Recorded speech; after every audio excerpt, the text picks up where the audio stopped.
El acontecimiento que inaugura el siglo XX es la Primera Guerra Mundial y lo que la hace propiamente mundial es la entrada de Estados Unidos en el conflicto. Fue en abril de 1917 cuando la guerra duraba ya 2 años y medio. Hasta entonces, los Estados Unidos habían permanecido neutrales. Así se mantuvieron incluso cuando submarinos alemanes hundieron un barco inglés lleno de pasajeros norteamericanos.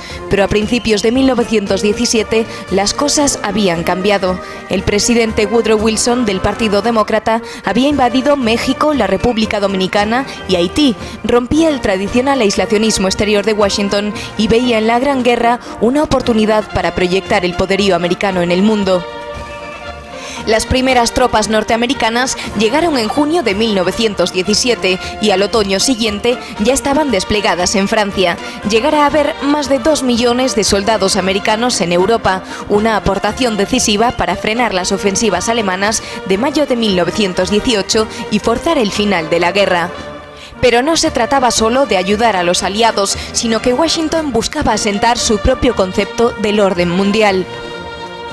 Esa nueva política exterior norteamericana se plasmó en un programa concreto, los llamados 14 puntos del presidente Wilson, que en buena medida han sido la semilla de todo cuanto ha venido después.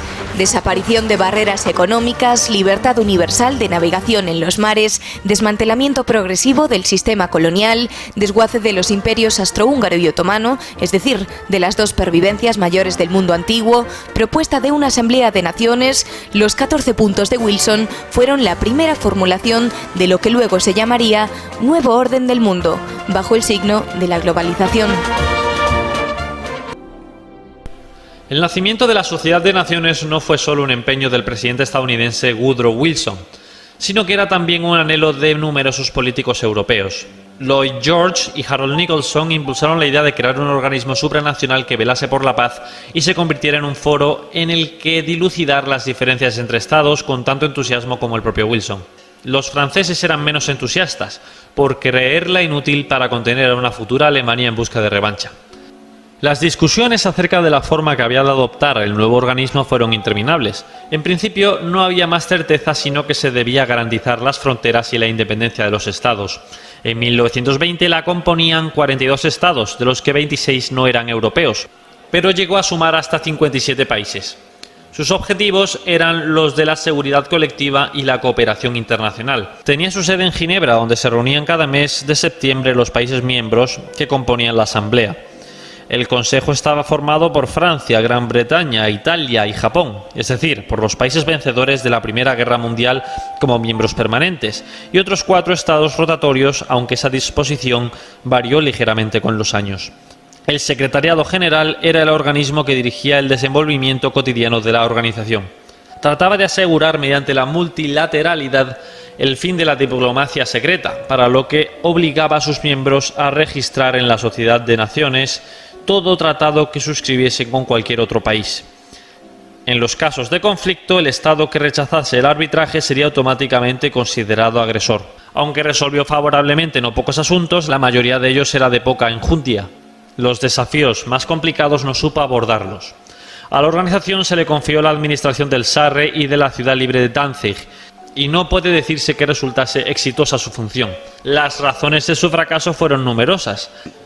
La exclusión de Alemania y de Turquía en su condición de derrotadas reforzó la idea de que la Sociedad de Naciones era, como producto del Tratado de Versalles, una organización creada para sostener la humillación de los derrotados, a los que se había condenado como únicos culpables de la guerra.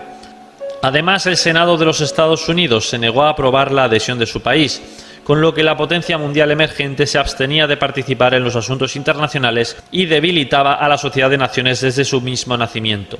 Tampoco se le permitió la pertenencia a la Unión Soviética por razones ideológicas.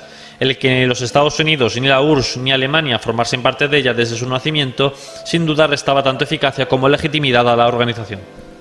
Casi peor aún fue que Francia invadiese la cuenca del Ruhr para cobrar las indemnizaciones de guerra establecidas en Versalles, algo que contravenía las normas de la organización, siendo Francia uno de sus fundadores y valedores. Posteriormente, la invasión japonesa de Manchuria e italiana de Pesinia produjeron la salida de la Sociedad de Naciones de los gobiernos de Tokio y de Roma, que se encontraban entre las potencias vencedoras de la guerra, lo que restó a esta aún más legitimidad. Por lo demás, la Sociedad de Naciones apenas pudo tomar alguna resolución efectiva en estos casos. Entretanto, Alemania, que había ingresado en 1926, también salió de la organización en el año 33. Aunque la Unión Soviética aprovechó para ingresar en el 34, no compensaba la enorme sangría producida. La Guerra Civil Española terminó de mostrar su inoperancia, y los acontecimientos que la siguieron con la escalada de las reivindicaciones alemanas serían su mortaja. La última decisión de relieve que adoptó la Sociedad de Naciones fue la expulsión de la URSS a finales del año 39 a causa de la agresión contra Finlandia. Cuando la noticia se publicó en la prensa internacional, nadie le prestó excesiva atención. El Estado de Israel nació formalmente en 1948, pero el proceso de creación de un Estado en el territorio que entonces se llamaba Palestina empieza mucho antes. Desde finales del siglo XIX, el movimiento sionista había planteado el retorno judío a Palestina, entonces bajo dominio turco, después de 18 siglos de éxodo. El primer impulso decisivo para este proyecto fue la Declaración Balfour de 1917, durante la Primera Guerra Mundial, cuando el gobierno británico anunció su intención de facilitar el nacimiento de un hogar nacional judío. Palestina quedó convertida en mandato de la Sociedad de Naciones bajo la administración de Londres. Poco después, en 1922, se creaba allí la Agencia Nacional Judía, que iba a ser el embrión de un verdadero Estado. La emigración de judíos de todo el mundo a Israel creció exponencialmente y se convirtió en masiva después de la Segunda Guerra Mundial. El enorme flujo migratorio despertó la cólera de los árabes. Unos y otros recurrieron a la violencia. Los árabes para frenar lo que juzgaban una invasión, los judíos para responder a los árabes y para forzar a los británicos, que seguían siendo los administradores del territorio, a entregar el poder. Londres recurrió a las Naciones Unidas. La ONU, en noviembre de 1947, decidió dividir Palestina en dos estados, uno árabe y otro israelí, quedando Jerusalén como zona internacional.